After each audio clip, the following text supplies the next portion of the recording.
마태복음 10장 5절 예수께서 그 12를 내보내시며 명하여 이르시되 이방인의 길로도 가지 말고 사마리아인의 고을에도 들어가지 말고 오히려 이스라엘의 집에 잃어버린 양에게로 가라. 가면서 전파하여 말하되 천국이 가까이 왔다 하고 병든 자를 고치며 죽은 자를 살리며 나병 환자를 깨끗하게 하며 귀신을 쫓아내며 내되 너희가 거저 받았으니 거저 주라.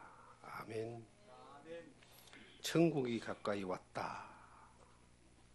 엄청나고 어마어마한 제목으로 오늘 하나님 말씀 함께 나누기를 원합니다. 예수님이 이 땅에 오셔가지고 십자가 사역을 다 이루시면서 12 제자에게 땅끝까지 이르러 복음을 전하라 그럽니다. 너희는 가서 모든 족속으로 제자를 삼아 아버지와 아들과 성령의 이름으로 세례를 주고 내가 너에게 분부한 모든 것을 가르쳐 지키게 하라. 주님의 지상 명령이 마태복음 마지막 장 마지막 절에 나옵니다. 그 명령을 받은 사도들과 제자들이 오순절 예루살렘에 성령이 임하고 난 이후에 예루살렘부터 그리고 온 유대 땅을 거쳐서 사마리아 땅을 거쳐서 땅끝까지 복음이 전해지는 그 주님의 명령에 순종한 사람들로 인하여 우리에게까지 복음이 전해졌고 또 우리를 통해서 또 다른 사람에게 복음이 전해지기를 원하십니다. 저는 오늘 이 말씀을 일주일 동안 묵상을 했습니다.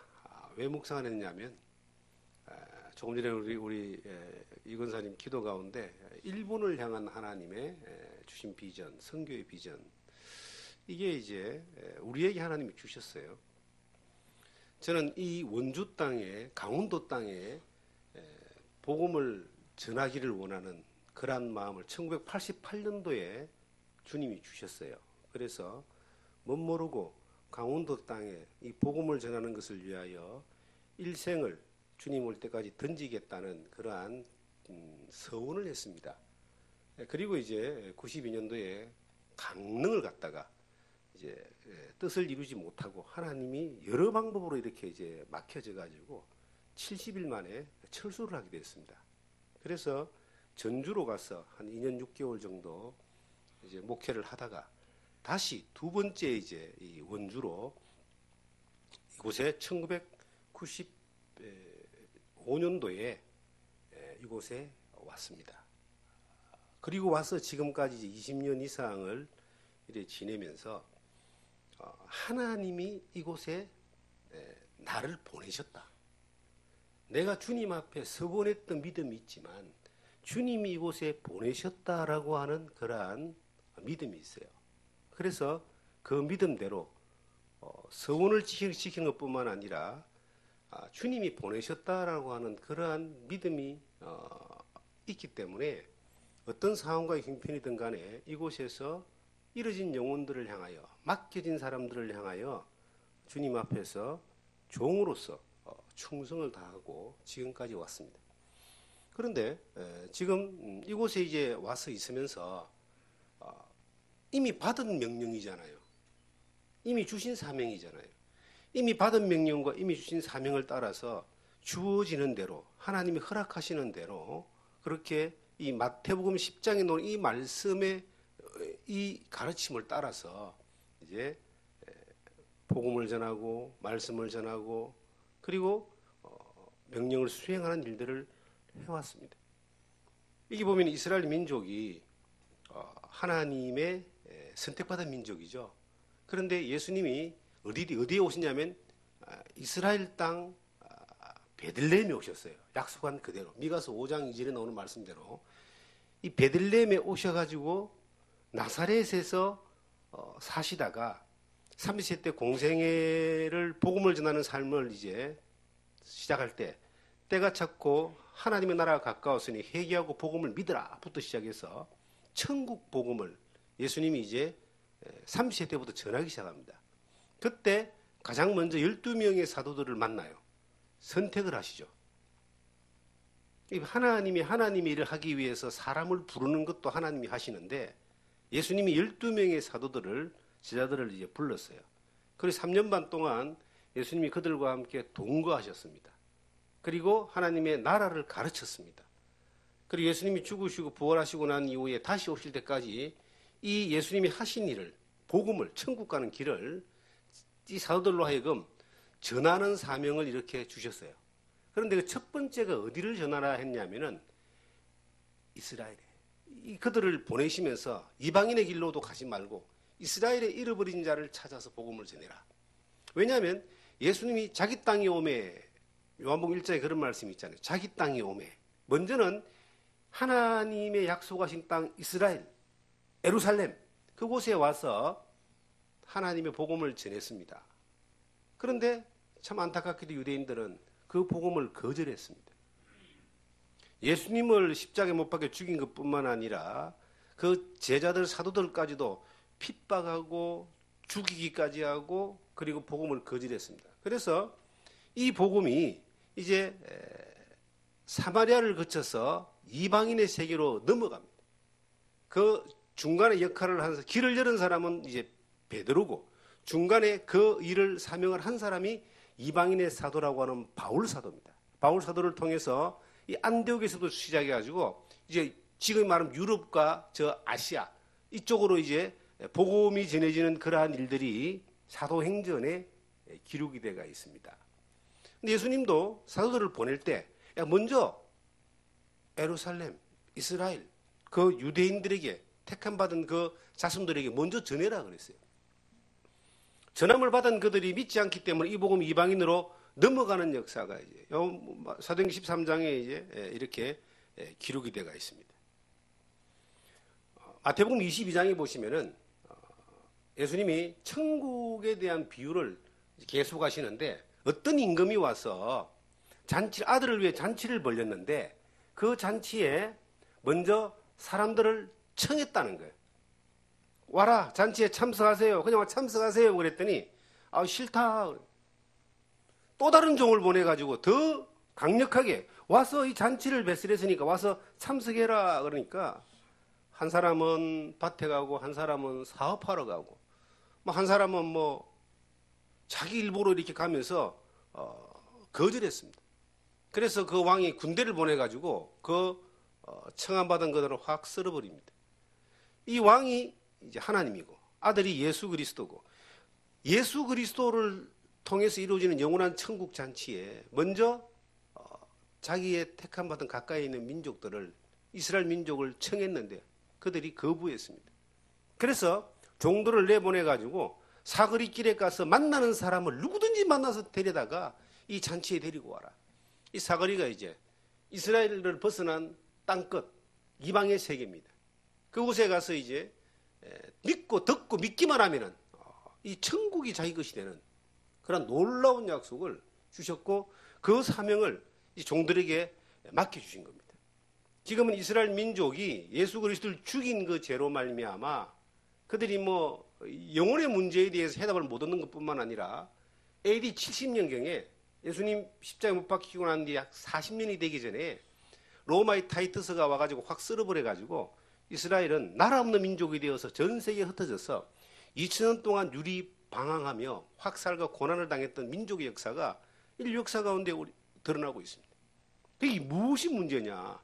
그리스도의 복음 하나님의 뜻을 거절한 것에 대한 대가를 그 민족이 지금도 받고 있습니다. 그런데 이 복음이 이 예루살렘에서도 출발해서 온 유대와 사마리아까지 먼저 순서적으로 나가다 결국은 땅 끝까지 전해지는 이 땅 끝이 우리가 서 있는 자리가 될 수 있지만 지리적으로 보면은 이 땅 끝이 이스라엘입니다. 왜냐하면 지구가 둥글잖아요. 둥근 곳이니까 시작한 곳이 땅 끝이잖아요. 이 복음이 마지막에 전 이스라엘 민족 자기들이 죽인 예수 그리스도가 메시아라는 구원자라는 사실을 받아들이고 민족적으로 구원을 받는 그러한 역사가 성경에 예언이 되어 있습니다. 그렇게 되어질 것입니다. 지금 그런데 저는 이제 이스라엘 땅, 이 강원도 땅에 와서 복음을 전하고 살은 지가 벌써 이제 25년입니다. 만으로 25년이 지금 되었는데 25년 동안 이 주어진 환경 가운데 하나님이 맡겨주신 사람들을 향하여 복음을 전하는 일들을 해오다가 이제 지금 일본이라는 곳을 향하여 하나님이 길을 여셨다라고 지금 그렇게 저는 받아들여요. 이게 누구의 일이 아니고 주님이 제자들에게 예루살렘 이스라엘의 복음을 전하라 했지만 그 시기가 지나고 난 이후에 이 복음은 땅끝을 향해서 나가게 되잖아요. 땅끝까지 가서 복음을 전하라. 그 명령을 또 뒤에 수행한단 말이에요. 우리가 복음이 전해지는 곳은 사람이 있는 곳은 다 복음이 전해져야 될 자리입니다. 모든 사람이 다 할 수는 없지만은 각자 주님의 종에게 맡겨주신 사명이 있고 보여주신 곳이 있습니다. 바울 사도 같은 경우는 이방인의 사도라고 이야기했고 베드로는 할례자의 사도라고 그렇게 또 이야기했단 말이에요. 역할과 환경이 다 다른데 우리에게 주님이 일본이라는 곳, 아오모리라는 곳에 준비된 성경에 이런 말씀이 나와요. 여기 한 장을 넘겨보시면은 11절에 어떤 성이나 마을에 들어가든지 그 중에 합당한 자를 찾아내어 너희가 떠나기까지 거기에 머물라. 이 합당한 자라는 말씀이 눈에 딱 이렇게 들어옵니다. 바울 사도가 빌립보에 가서 복음을 전하러 들어갔는데 거기에 루디아라고 하는 자주장사를 만나게 되어서 그 집에 머물면서 복음을 전한단 말이에요. 거기에서 빌립보 교회, 그 유명한 빌립보 교회가 세워지게 됩니다. 합당한 자, 하나님이 준비한 사람. 성경에 그런 사람들이 사도행전에 많이 나옵니다. 고넬료 같은 사람, 합당한 사람이거든요. 하나님을 경외하고 진리를 사모하는 합당한 사람을 하나님이 이렇게 준비라는 거예요. 루디아 같은 사람. 우리가 지금 어느 곳에 복음을 전하고 선교를 해야 될 만한 그러한 사이즈나 여력이 안 된다고 말할 수 있습니다. 우리는 안 될 수 있어요. 그런데 하나님이 그렇게 계획하시고 준비하시고 명령하시면은 우리는 환경과 여건에 관계없이 우리는 그 일에 순종하고 사명을 받은 자는 나가야 된다. 저는 그렇게 믿고 있습니다. 왜냐하면 한 번도 복음을 전하는 과정 가운데 여건과 환경이 다 되어져서 좋은 결과가 하나님의 영광이 나타난 적을 별로 경험해 본 적이 없기 때문입니다. 여건과 환경이 안 되어져도 하나님이 하시면 그것은 되는 것이다. 왜? 하나님이 일이기 때문에. 그러한 믿음이 이제 지난 30년 동안 주님이 훈련시키시고 그걸 확정시키시고 알게 하셨기 때문에 이 말씀이 이 마태복음 10장의 말씀이 새삼스럽게 많이 이렇게 묵상이 되어지는 한 주간이었습니다. 이 성경에 보시면은 5절에 예수께서 12를 내보내시고, 다른 말로 하면요, 보낼 수 있는 사람을 누가 선택하느냐? 예수님이 선택하시는 겁니다. 보낼 수 있는 교회를, 보낼 수 있는 무리를 누가 선택하느냐? 그건 예수님이 선택하는 거예요. 왜냐하면 이것은 예수님의 일이기 때문입니다. 이것은 하나님의 일이기 때문입니다. 시작도 끝도 그것은 하나님이 하시는 겁니다. 우리는 뭐냐? 12제자는 그럼 뭐냐? 하나님의 손에 들려있는 도구, 막대기 같은 거예요. 다윗이 골리앗과의 전쟁에서 물맷돌, 돌팔매에다 물맷돌을 잡고 돌려서 던졌는데 골리앗이 한 방에 죽었잖아요. 이스라엘 사람들이 그 돌팔매에 물맷돌을 놔놓고 야 정말로 큰일 했다라고 한다면 이스라엘 사람들이 이상하잖아요. 그것을 운전한 사람이 다윗이고 다윗을 운전한 사람이 하나님이죠.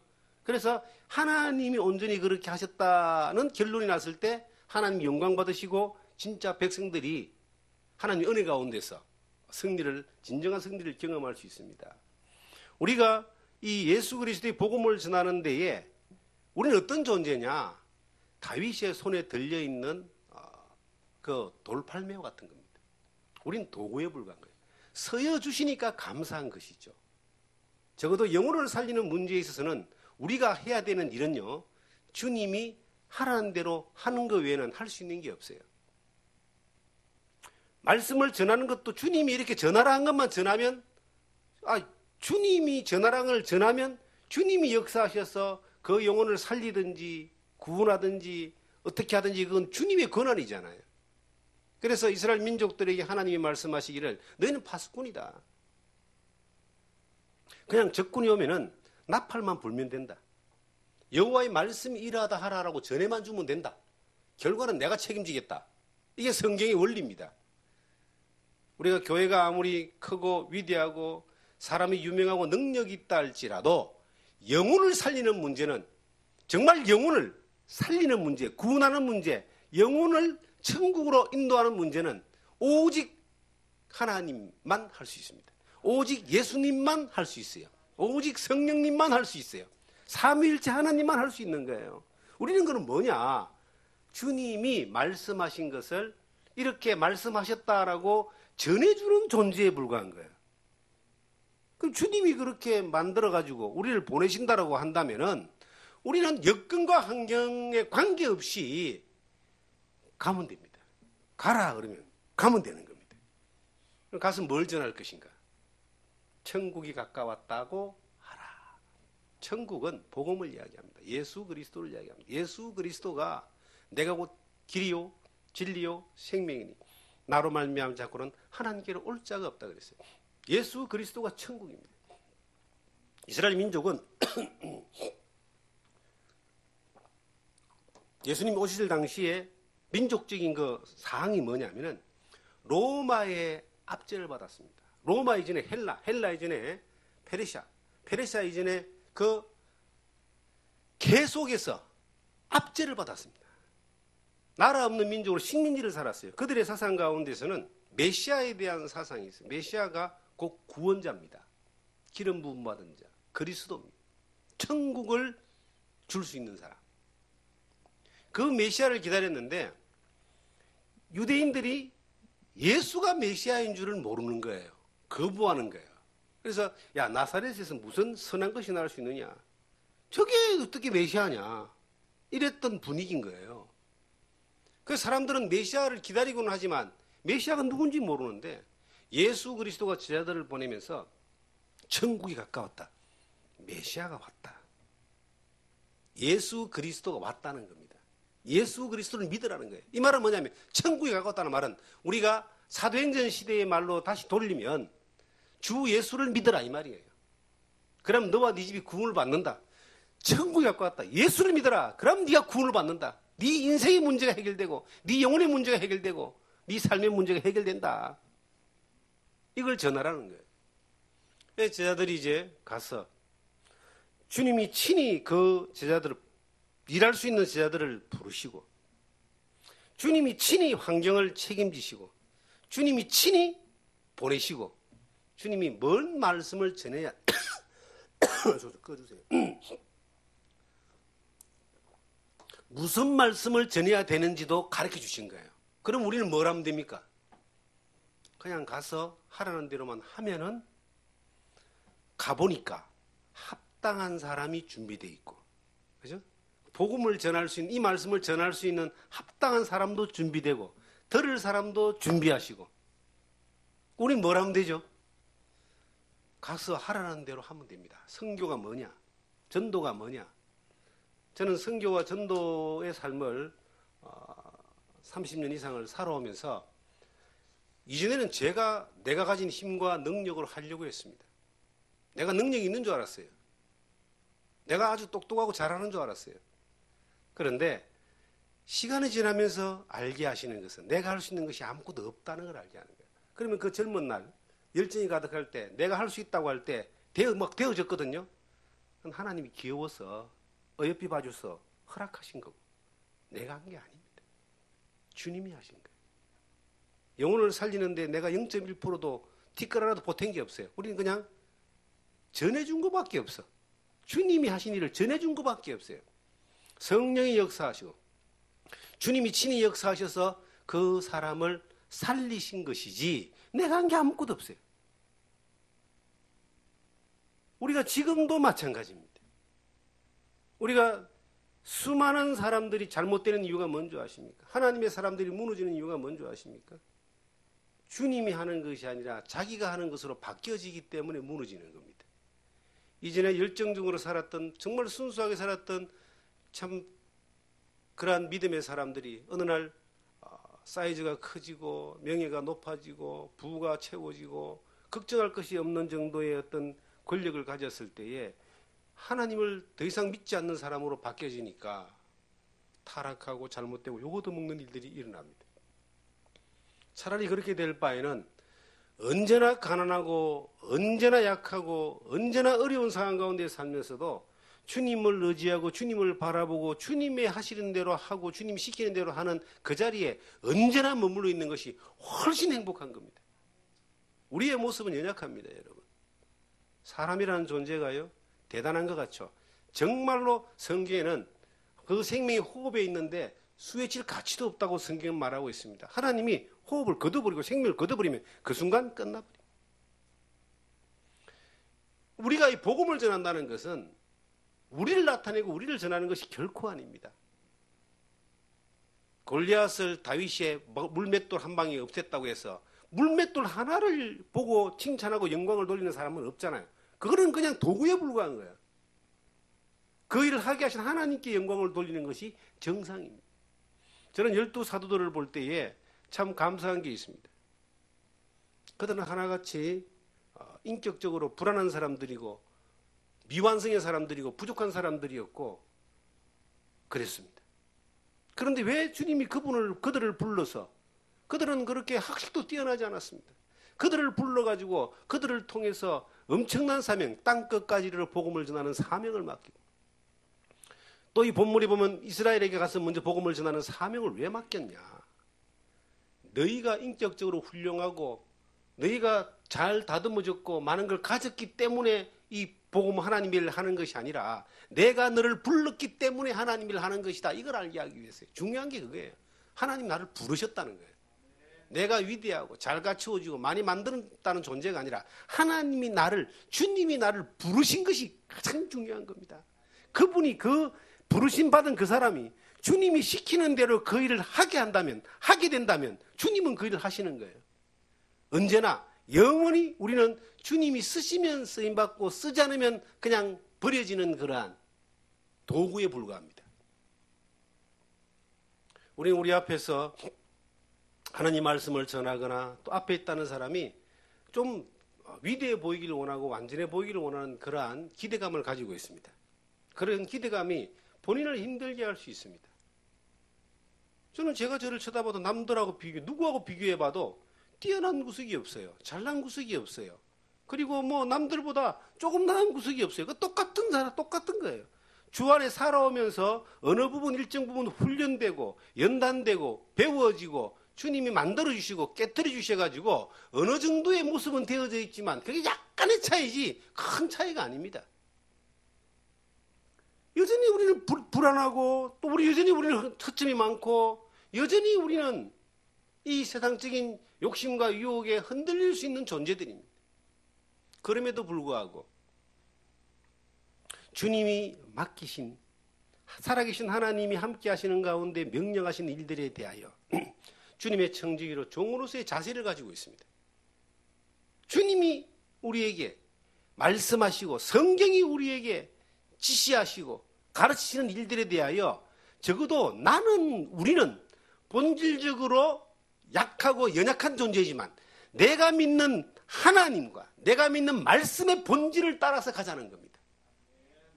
성경이 뭐라고 말하는가? 하나님이 뭘 원하는가? 주님이 뭘 원하시는가? 그 본질을 쫓아서 가자는 겁니다. 같이. 주님은 우리에게 지금도 살아 역사하셔서 우리에게 말씀하고 있습니다. 저는 한 주간 동안 이 마태복음 10장의 말씀을 참 많이 묵상할 수밖에 없었습니다. 왜냐하면 이 말씀이 2000년 전에 예수님이 사도들에게 하신 말씀이지만 지금 우리에게도 이 말씀을 하시는 거예요. 지금 주님이 우리에게 뭘 말씀하시는가? 가라. 어디로? 일본으로. 일본은 복음화율이라는 게 1%입니다. 복음화율 1%란 말은 교회를 다니는 사람이 1%라는 거예요. 그럼 교회를 다니는 사람이 1%라는 말은 그가 99%가 교회 문턱도 안 가본 사람들이라는 이야기입니다. 공산주의 나라보다 더 복음화가 안 된 나라예요. 회교도보다 더 복음화가 안 된 나라예요. 인도네시아가 회교 국가지만 그래도 기독교율이 3% 정도 됩니다. 중국이 공산주의 국가지만 지금 기독교 인구가 5% 이상이 넘어갔다는 10%가 육박했다고 그렇게 나옵니다. 북한 같은 저런 이상한 나라도 지하에서 기독교인들이 있다고 저는 들었습니다.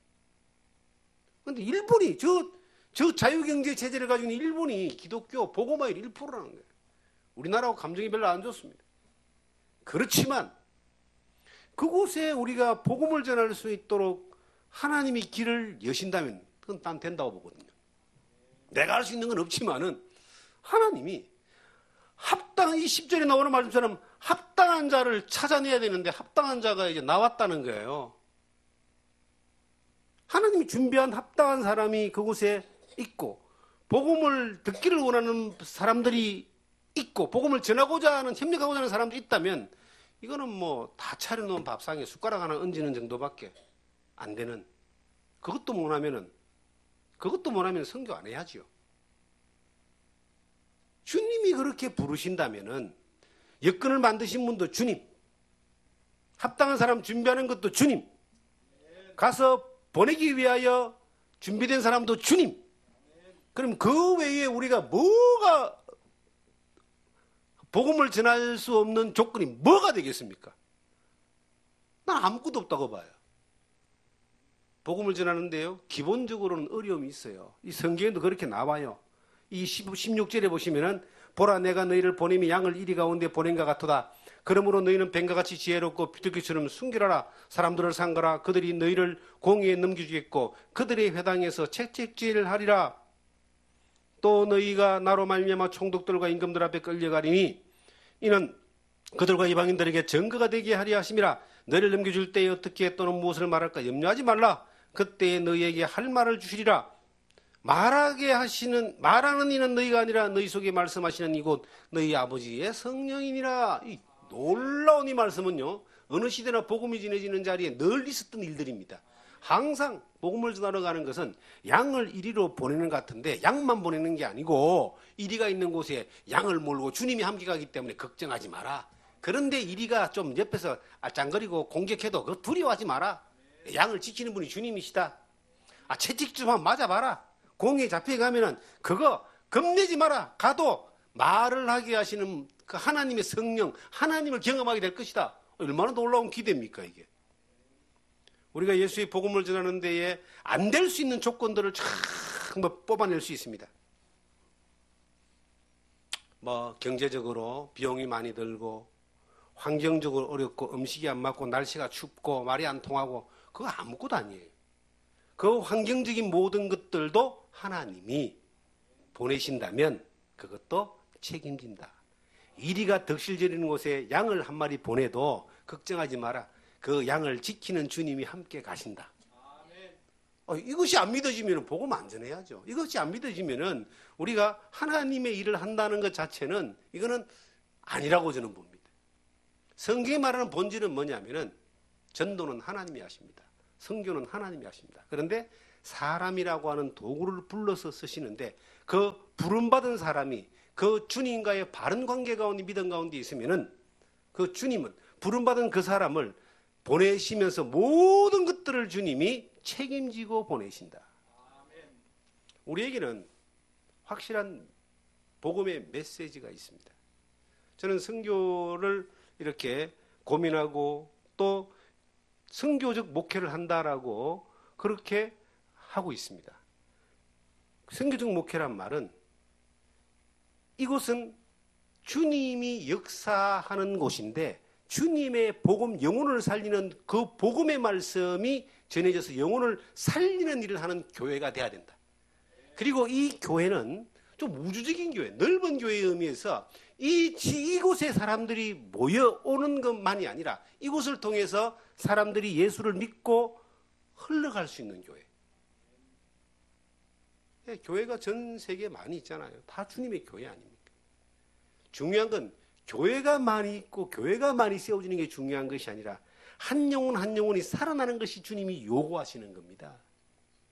거대한 건물이 있다 할지라도 예수 믿고 참으로 거듭난 영혼이 없다면 그건 건물입니다. 건물. 우리가 천주교회가 엄청 크잖아요. 로마의 바티칸 성당으로부터 시작해서 유럽과 동유럽 가면요, 안 가봤지만은 유명한 이 관광지는요 항상 성당이 있습니다. 우리나라에는 유명한 관광지 절이 있잖아요. 절이 아무리 웅장하고 위대하게 지어놔도 우상 덩어리잖아요, 그거.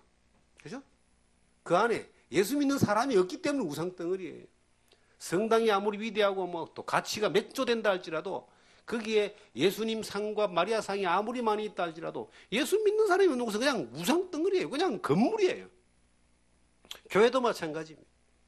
아무리 멋있고 위대한 건물이 지어졌다 할지라도 예수 그리스도의 구원의 복음이 전해지지 않고 그 예수 그리스도의 하나님 영광이 나타나지 않는 곳이라면은 그건 아무것도 건물에 불과한 거예요. 우리가 하고자 하는 일은 건물을 세우는 것이 아니라 영혼을 살리는 겁니다. 한 영혼을 천하보다 귀하게 여기시는 주님. 그 영혼을 살리는 일을 하지 못한다면은 이것은 정말 본질하고는 전혀 관계없는 신앙이에요. 우리의 삶을 통해서 주님은 또 다른 사람에게 영혼을 살리는 일들이 일어나기를 원합니다. 한 영혼, 천하보다도 귀하다고 하는 한 영혼을 우리가 주님이 보내심을 받은 그곳에 가서 주님의 말씀을, 주님이 전하라는 것을 그대로 전해가지고 그 한 영혼이 주님 안에 살아난다면은 우리 일생에 있어 가장 가치 있는 일에 선택하는 겁니다. 그래서 이곳에 우리가 지금 이 외딴 곳 산골에 있지만 여기에서 하나님 무슨 일을 할까 늘 저는 그런 이야기를 했습니다. 아마 지금까지 함께 교제하고 말씀을 나눴던 분들은 늘 뭔가 저 목사가 뭐 한다고 저기 설레인다는 이야기를 자꾸 할까? 그런 자꾸 제가 설렌다는 이야기를 많이 하잖아요. 왜 한치 앞을 알지 못하기 때문에 그 설레는 게 있어요. 근데 그 설렘은 한치 앞을 알지 못하는 것에 대한 두려움이 아니라 한치 앞에 무슨 일이 일어날 것인가에 대한 설렘입니다. 하나님이 어떤 일을 하실까? 하나님이 하시면 다 된다고 믿습니다. 하나님이 하십니다. 하나님이 하시는 그 일에 가장 중요한 것은 영혼을 살리는 일입니다. 이곳에서 하나님이 주어진 그대로 영혼을 살리는 일들을 우리가 당연히 하죠. 항상 준비되어 있죠. 시골에 가면은 자전거포가 있어요. 근데 시골에 사람이 안 올 것 같지만은 어느 날 누가 자전거 빵꾸 나서 가면요, 그 집에서는 빵꾸를 띄워주는 거예요. 1년에 한 번이라도. 이 교회가 그런 곳이에요. 영혼을 살리기 위해서 준비되어 있는 곳이에요. 어느 누구 언제 어떤 상황이든 간에 하나님이 딱 보내주시고 만나게 해주시면 영혼을 살리는 겁니다. 근데 그것만 하는 게 아니고 이제 출장도 가는 겁니다. 저곳에 가서 일본에 가서 이 복음을 전하라 그러면 예 하고 딱 가는 거예요. 그렇게 하나님이 보여주셨다라고 우리가 믿는다면은 우리는 그렇게 하면 되는 거예요. 그러면 하면은 역사를 누가 하느냐? 우리를 보내신 그분이 역사하시는 것이다. 뭐 좀 장벽이 있겠죠. 근데 어떤 장벽도 하나님의 능력 앞에서 장애가 될 수 없습니다. 우리가 주님이 우리를 부르시고 보내셨다는 믿음이 있다면, 그 믿음과 함께 간다면은 저는 하나님이 예비하신 놀라운 일들을 경험하게 될 것이다. 한 사람 한 사람을 그리스도 안에서 온전한 자로 세운다라고 하는 것은 상당히 중요한 일입니다. 건물 하나 저는 세우는 것보다 더 중요한 게요, 한 사람을 그리스도 안에서 다른 믿음의 사람으로 세우는 겁니다. 한 영혼을 주님 안에서 살리는 겁니다. 그 한 영혼이 살아나서 한 영혼이 바로 세워지면 건물 하나하고는 비교가 안 될 정도의 놀라운 일을 할 수 있어요. 주의 복음이 전해지는 것은 항상 이 바울 사도가 이것을 충성된 자에게 가르치라. 그가 또 다른 사람을 가르치리라. 이게 바울이 디모데에게 했던 유언입니다. 바울은 디모데를 가르쳤고 바로 한 사람을 세웠다는 거예요. 디모데에게 충성된 한 사람을 가르쳐라. 그럼 그 충성된 사람은 또 다른 사람을 또 가르칠 것이다. 이게 디모데후서 2장 1절 이하에 나오는 말씀인데, 이거는 선교의 가장 확실한 비전이고 확실한 방법입니다. 저는 어떤 면에서는 제가 동의하지 않는 건 아니지만은, 나쁘다는 건 아니지만은, 필리핀이나 아니면 이렇게 동남아 지역에 어렵게 사는 지역, 또 네팔이나 여러 지역에 가서 선교를 위하여 구호와 구제를 통해서 선교하는 분들이 계십니다. 저는 구호와 구제와 함께 반드시 되어야 되는 것은 한 영혼을 그리스도 안에서 바로 세우는 일을 위하여 투자를 해야 됩니다. 한 영혼을 살리는 것이 구호와 구제의 목적이잖아요. 지금 우리에게 하나님이 어떤 길을 이렇게 보여주시는 것 같아요. 주님이 이 강원도 땅에서 이곳에서 복음을 전하는 일들을 우리에게 맡겨주셨는데, 이제 주님이 일본이라는 곳을 향하여 복음을 전할 수 있도록 하나님이 합당한 사람을 준비하셔서 길을 여셨다라고 믿어진다면 우리는 어떻게 해야 될까요? 우리는 머뭇거릴 필요 없이 그냥 그 일을 하면 됩니다. 너무 머리 짜내가지고 계산하고 준비하고 그러지 말고, 저 사람 지금 죽어가는데 머리 짜내고 준비하고 계산하다가 1년, 2년 지나고 난 뒤에 죽어보면 얼마나 어리석은 거예요. 그냥 제껴놓고 계산하고 준비하는 거 제껴놓고 일단 가는 겁니다. 복음을 전에 하나님이 여셨다면, 하나님이 하신다면 보자는 겁니다. 어떤 일이 벌어지는지, 어떤 일이 있는지는 살쪄서 잘 몰라요. 그런데 하나님이 하시는 일이다라는 것은 믿어집니다. 그렇기 때문에 마음으로 준비하고 있습니다. 그저 가서 우리에게 주신 주님이 주신 이 생명의 복음의 말씀을 우리는 그저 가서 그냥 전해주면 됩니다. 그냥 전해주면은 이게 성령이 역사하셔서 사람을 살리는 놀라운 일들을 우리는 보게 될 것이다.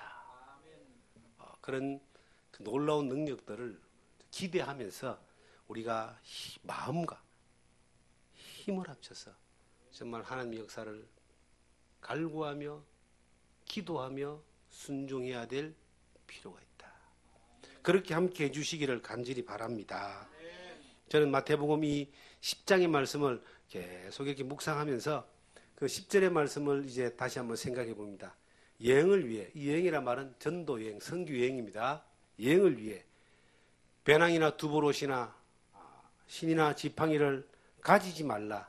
이는 일꾼이 자기의 먹을 것을 받는 것이 마땅함이니라. 이 참 희한하죠.